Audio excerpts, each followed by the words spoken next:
अलग बात है कि ईवीएम और पूंजीपति और मीडिया के द्वारा ये कहते हैं मैं 400 पार हो जाऊंगा। भारत का दिल राहुल जी के साथ है और राहुल जी को पीएम देखना चाहते हैं। सर, कल लालू यादव से मुलाकात हुई है, क्या क्या बातें हुई है? तो लालू जी से तो पारिवारिक और भावनात्मक लगाव अरे भैया पीछे कर ले थोड़ा, और बिल्कुल परिवार की तरह हम लोग और हमेशा परिवार की तरह एक रहे। लालू जी के ना दिल से मैं बाहर हुआ ना वो कभी तो दिल से बाहर की। तो बीजेपी को रोकना है तो परिवार की तरह। बापू जी ये मानते हैं आप, ये मानते हैं कि कांग्रेस से बातचीत हो गई है? वही बात आप बार बार कहते हैं सर।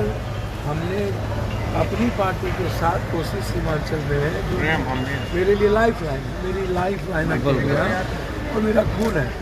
तो उस ताकत को बीजेपी को रोकने का प्रयास हमेशा जो आइडियोलॉजी और आइडेंटिटी पर उस इलाके के आइडियोलॉजी पर ही हमला है बीजेपी के द्वारा, आइडेंटिटी पे ही हमला है, चाहे वो अल्पसंख्यक हो चाहे युवा हो चाहे जो हो। तो हम रोकना है हमारे लिए कोई मैटर नहीं रखता है चुनाव फलना चिन्ह। मुझे बीजेपी को रोकना है और इसके लिए जो विश्वास 17 महीने में तेजस्वी जी ने जीता है हमें उसके साथ 24 भी और 25 में भी हम जीतेंगे। कांग्रेस में विलय हो रहा है आपका? कांग्रेस को तय कर रहा है ना, लालू जी को तय कर रहा है। हम मिलेंगे कांग्रेस के शीर्ष नेतृत्व से मिलेंगे जो जिस तरह राहुल गांधी जी ने दिल जीता है और एक उम्मीद और सपने दिखाए हैं पूरे देश को। अलग बात है कि ईवीएम और पूंजीपति और मीडिया के द्वारा ये कहते हैं मैं 400 पार हो जाऊंगा। भारत का दिल राहुल जी के साथ है और राहुल जी को पीएम देखना चाहते हैं। बापू जी पूर्णिया और मधेपुरा को लेकर बात फंसती नजर आ रही है। बापू जी पूर्णिया से या पूर्णिया और मधेपुरा को लेकर बातें फंस रही हैं। भैया हमको तो समझ में नहीं आता है, आप लोग अपने लगाते रहिए, उसमें मैं क्या कर सकता हूँ। मैंने आपको पहले कहा कि पूर्णिया हो मधेपुरा हो कोसी सीमांचल मेरा खून है और पूर्णिया मेरी लाइफ लाइन है, मेरी ज़िंदगी है। हमें कोई अलग नहीं कर सकता। मैं आपको पहले भी कहा हूँ आज भी कह रहा हूँ और मैं बीजेपी को रोकने आया हूँ। मेरा ये पूर्णिया मधेपुरा में। बापू जी आपकी बातचीत जो लालू जी से हुई वो क्या बातचीत हुई बंद कमरे में तेजस्वी यादव के साथ? तेजस्वी जी ये जो 17 महीने में विश्वास उसके लिए पूरे बिहार को हमें लेके चलना होगा ना।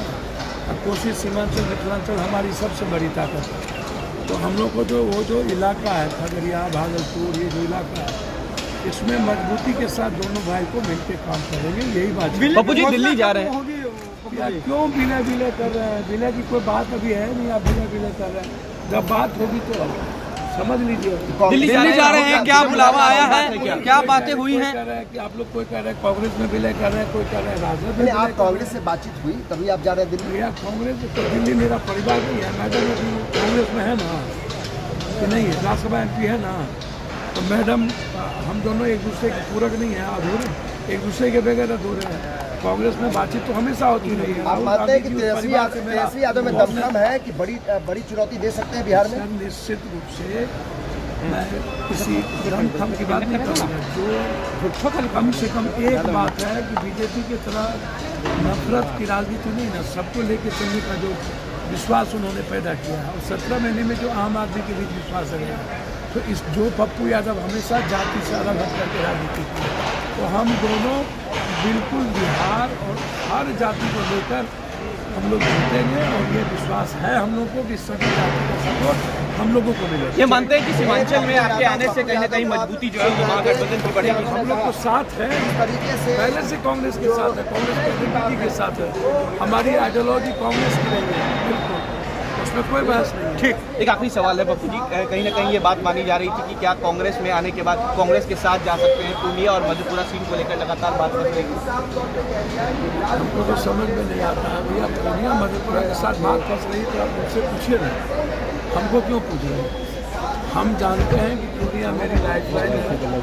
27 दिन हम छत पर बैठ के 6 लाख से ऊपर लोगों से मिले हैं।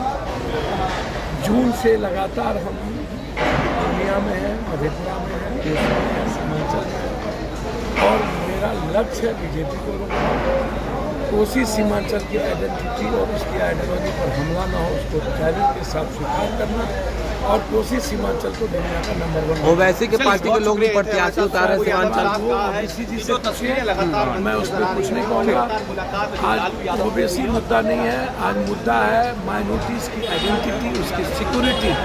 उसमें ना ओबीसी आते ना पप्पू यादव आते, उसमें देश आता है और मुसलमान देश को देख रहा है, पप्पू और ओबीसी को नहीं देख। ठीक है सर। प्रणाम।